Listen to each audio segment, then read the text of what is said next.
On today's show, with the Cumming Fair set to kick off, Dave Horton shares with us some of the history of the big event. And later, Forsyth Sheriffs participate in training for a worst-case scenario at South Forsyth High School. We're on the inside. Studio Forsyth starts now. Studio Forsyth brought to you in part by Cumming-Forsyth Chamber of Commerce, creating a climate of growth and success in our community. Georgia Highlands Medical Services, serving the medical needs of North Georgia since 1979. And Country Folk Superstore, almost anything under heaven. Welcome to our very first episode of Studio Forsyth. I'm Jennifer Pointer. Our premiere coincides with the start of the Cumming Fair. A perennial event, the Cumming Fair provides 11 days of family fun and entertainment. This year's event features a special star-studded lineup concert with Charlie Daniels, the Oak Ridge Boys, and Colt Ford. Families will also be able to experience the famous Seattle Wheel, a tiger encounter, and the world's highest aerial stunt show, Galaxy Girl. We were able to catch up with Dave Horton, the director of the Cumming Fairgrounds, as he gives us a tour of the grounds and a glimpse into its historic past.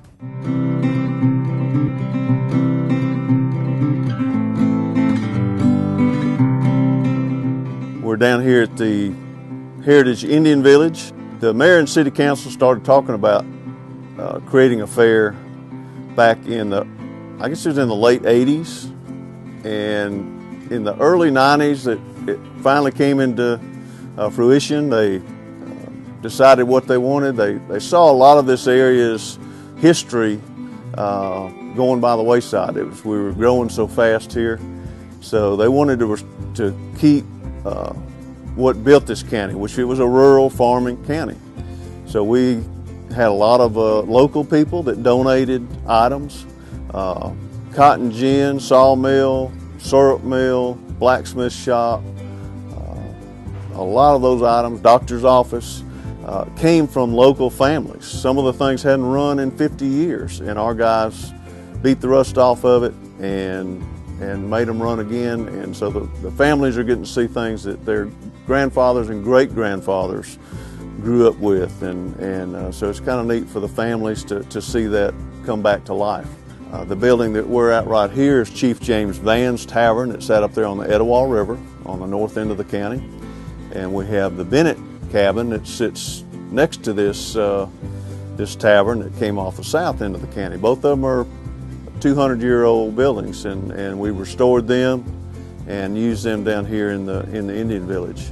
You know, this was a lifeblood for a lot of your guys in Forsyth County back at the turn of the century. You had, you know, that's how they got their houses built and everything else. They cut their own trees. So these had to be portable. They had to be put up in the woods in the area where they were going to be cutting, and then they sawed the wood. They were usually pulled with either a steam engine or a tractor.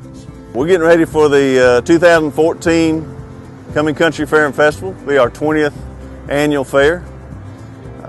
We're excited about this year's lineup and this year's fair. You can expect to come out and have a lot of fun. There's something for everybody in every age. So we're looking forward to this year and hope folks come out and have a good time. Thank you again to Dave Horton for taking the time to show us around the fairgrounds. For more information on this year's events, visit cummingfair.net. Next up, we'll take you on a public safety officials training exercise at one of our local high schools. Located on the corner of Highway 9 and Spot Road in Cumming, Georgia, Country Folk Superstore is modeled after classic general stores of the past. From Amish goods to guns to ammo and archery to even clothing and hardware supplies, Country Folk Superstore is your one-stop shop for almost everything under heaven. Although local authorities hope they never have to use such training, drills such as the one you are about to see keep them prepared and provide parents with a sense of safety and security.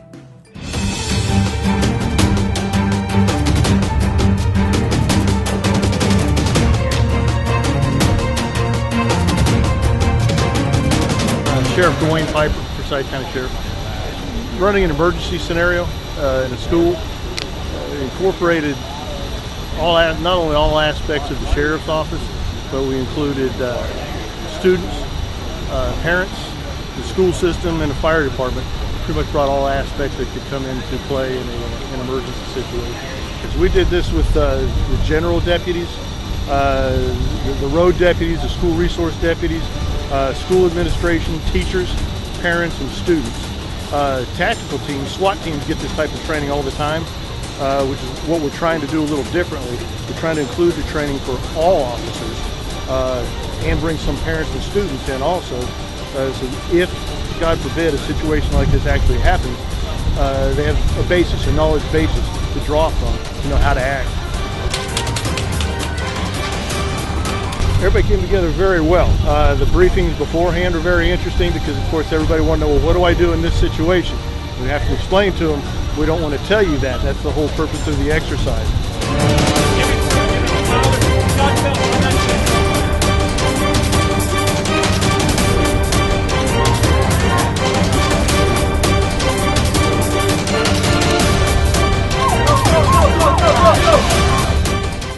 I was in the cafeteria, which is where the whole big ending shootout happened. The shooter came in, fired some rounds, and I broke my arm. I put quotations or marks around. My arm's not actually broken, but I'm very active in the theater program, and the Forsyth County Sheriff's Department and the Department of Wellness and the school kind of handed it over to Mr. Grizzle, our theater teacher here, and he picked the students that he believed would be the most mature and would be able to keep in character. And I was lucky enough to be able to be chosen to be one of them. And it was a very, very good learning experience for everyone, and I'm glad I got to be a part of it.